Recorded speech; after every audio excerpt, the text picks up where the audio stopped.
নমস্কার বন্ধুরা, আপনাদেরকে আজকে আমি ভোটার কার্ডের ডিটেলগুলো কেমনভাবে কালেকশন করা যায় সেটা আমি এই ভিডিওতে বাতাতে যাচ্ছি।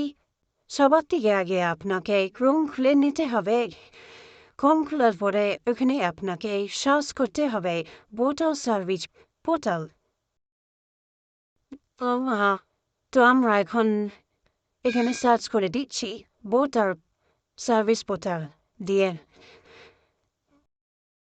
তো এখানে যে সবের থেকে উপরে ভোটার সার্ভিস পোর্টাল আছে ওখানে আপনারা ক্লিক করবেন।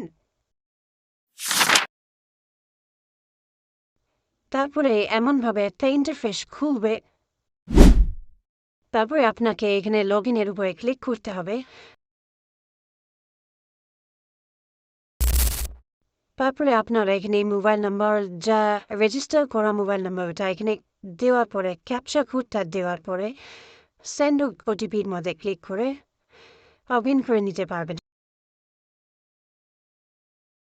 তারপরে আপনার মোবাইলে একটা ওটিপি আসবে, যে ওটিপিটাকে আপনারা এখানে পেস্ট করে ফিল করে নেবেন।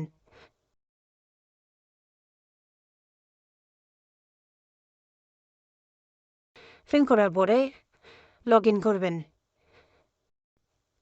তারপরে আপনারা নিচে স্ক্রল করবেন।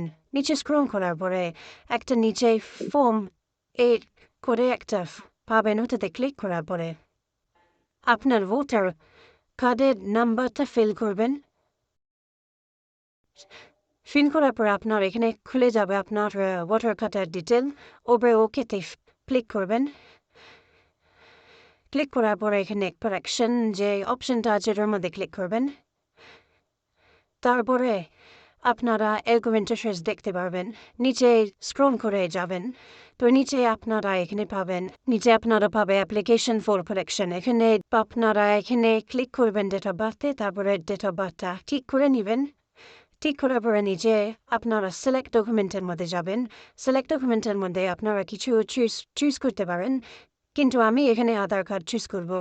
তারপরে একটা আধার কার্ডের ফটোটা আপলোড করতে হবে।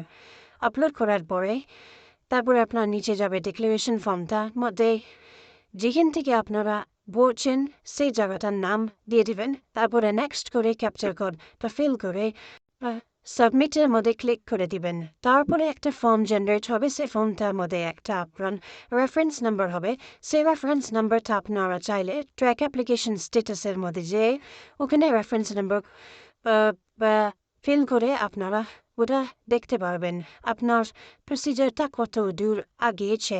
ভিডিওটা যদি ভালো লাগে শেয়ার করবেন, লাইক করবেন অ্যান্ড সাবস্ক্রাইব করবেন। Thank you.